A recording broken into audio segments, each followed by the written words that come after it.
Airwolf video game. Airwolf is a series of shooter video games based on the TV series of the same name. The first game based on the series was released for the Sinclair ZX Spectrum by Elite Systems in 1984. The game also was released on the Commodore 64, Amstrad CPC, and Atari 8-bit family.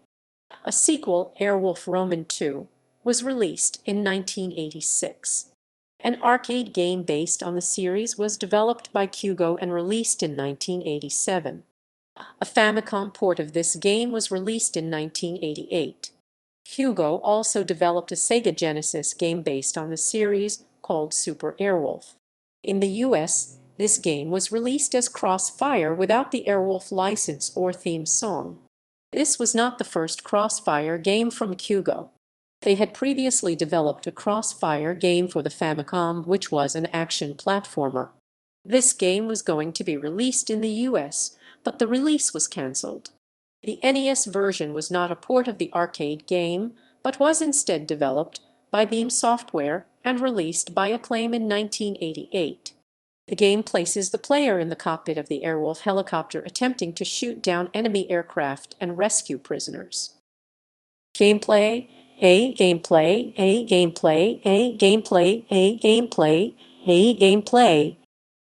NES. The game contains 30 missions, each with the objective being to rescue prisoners being held captive in enemy bases.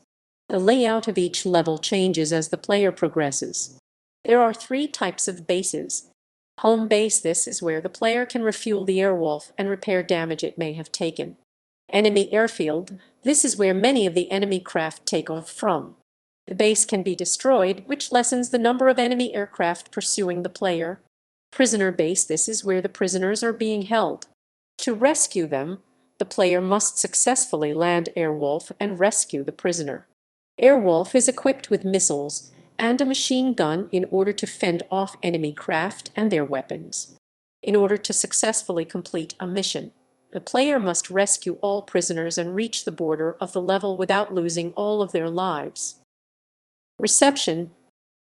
In Japan, Game Machine listed Airwolf on their November 1, 1987 issue as being the 14th most successful table arcade unit of the year. Classic Home Video Games 1985-1988 praised the musical score of the NES version, but described the gameplay as dull.